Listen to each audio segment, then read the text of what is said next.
اعوذ باللہ من الشیطان الرجیم، بسم اللہ الرحمن الرحیم۔ سورۃ نمل مکی صورت ہے۔ اس میں 7 رکوع اور 93 آیات ہیں۔ مصحف میں ترتیب کے اعتبار سے سورت کا نمبر 27 ہے اور نزولی ترتیب کے اعتبار سے اس کا نمبر 48 ہے۔ بسم اللہ الرحمن الرحیم۔ تاسین تلک آیات القرآن و کتاب مبین۔ تاسین، یہ آیات قرآن اور ایک واضح کتاب کی ہیں۔ یہ آیات قرآن اور ایک واضح کتاب کی ہیں۔ سورۃ نمل آیا 1۔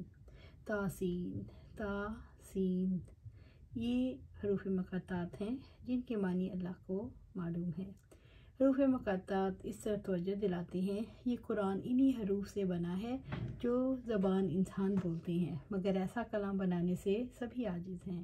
تلک آیات القرآن، یہ آیات قرآن کی ہیں۔ یہ قرآن حکیم کی آیات ہیں جو اللہ تعالیٰ کی سب سے بڑی نشانی ہے۔ یہ سچی خبروں پر مشتمل آیات ہیں۔ ان آیات قرآن کا مقصد عظیم ہے۔ جن اعمال کی طرف یہ آیات رہنمائی کرتی ہیں وہ اعمال عظیم ہیں۔ جن اخلاق کی طرف یہ آیات ہدایت دیتی ہیں وہ اخلاق عظیم ہیں۔ و کتاب مبین، اور ایک واضح کتاب کی ہیں۔ یہ کتاب واضح اور روشن ہے۔ یہ کتاب ماضی کے حالات اور مستقبل کے واقعات کی خبر دیتی ہے۔ یہ کتاب ہے جو ایمان والوں کے اوصاف بیان کرتی ہے۔ ہدی و بشریٰ للمؤمنین، مومنوں کے لیے ہدایت اور خوشخبری ہے۔ سورۃ نمل آیا 2۔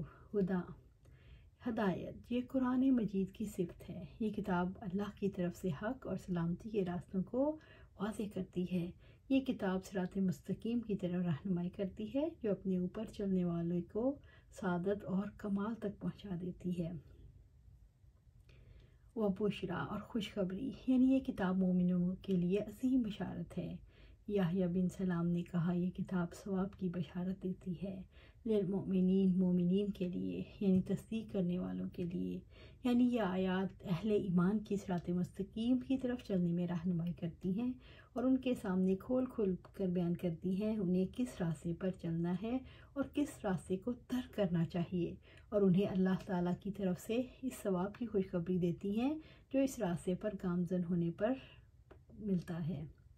الذین یقیمون الصلاۃ و یؤتون الزکاۃ وہم بالآخرۃ ھم یوقنون، جو لوگ نماز قائم کرتے ہیں، زکوٰۃ ادا کرتے ہیں اور وہی آخرت پر بھی یقین رکھتے ہیں۔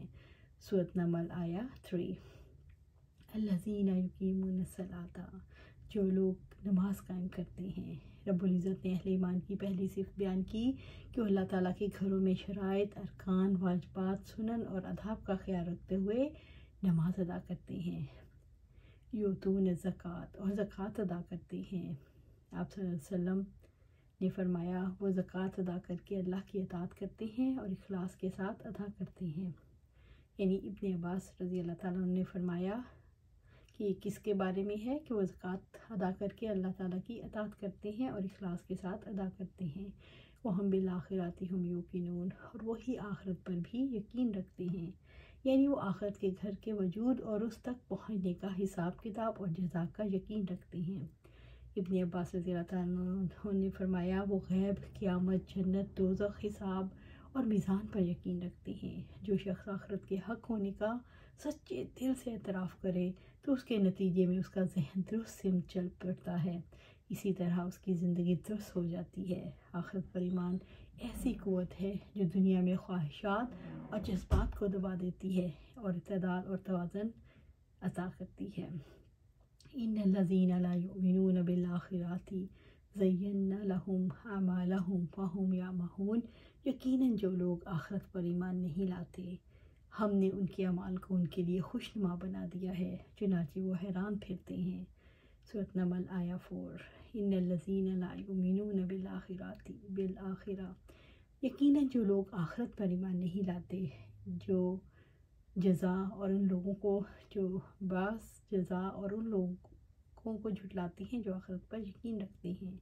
زینا لہم اعمالہم، ہم نے ان کے اعمال کو ان کے لیے خوشنما بنا دیا، یعنی ہم نے اپنی سنت کے مطابق لوگوں کے لیے جو آخرت اور آخرت کے بعد جزا اور سزا پر یقین نہیں رکھتے ان کے شر اور فساد پر مبنی اعمال کو خوشنما بنا دیا۔ برائی کا پسند آنا گناہوں کے وبال کی جزا ہے۔ برائی کے پسند آنے کا بنیادی سبب آخرت پر ایمان نہ ہونا ہے۔ فَهُمْ يَعْمَهُونَ، چنانچہ وہ حیران پھرتے ہیں۔ اعمال کا شکار لوگ جن کو یہ اچھے اعمال لگتے ہیں، برے اعمال، وہ حقیقت سے واقف نہیں ہوتے اور صحیح راستے کی طرف رہنمائی نہیں پاتے، یعنی وہ معروف کو نہیں پہچانتے اور برائی کو برا نہیں جانتے۔ اولئک الذین لہم سوء العذاب وہم فی الآخرۃ ھم الاخسرون، یہی لوگ ہیں جن کے لیے برا عذاب ہے اور آخرت میں یہی سب سے زیادہ خسارہ اٹھانے والوں میں ہوں گے۔ سورۃ نمل آیہ 5۔ اولئک الذین لہم سوء العذاب، یہی لوگ ہیں جن کے لیے برا عذاب ہے، یعنی جو لوگ آخرت پر ایمان نہیں لاتے وہ دنیا میں بھی بدترین عذابوں میں گرفتار رہتے ہیں اور آخرت میں ان کے لیے بدترین عذاب ہے۔ تزین اعمال کا شکار لوگ اپنی اصلاح کی طرف سے غافل ہو جاتے ہیں، انہیں اپنے برے اعمال کو درست سمجھنے کی بھاری قیمت ادا کرنی پڑتی ہے۔ یہ لوگ ایسے راستے پر چل نکلتے ہیں جس کی آخری منزل جہنم ہے۔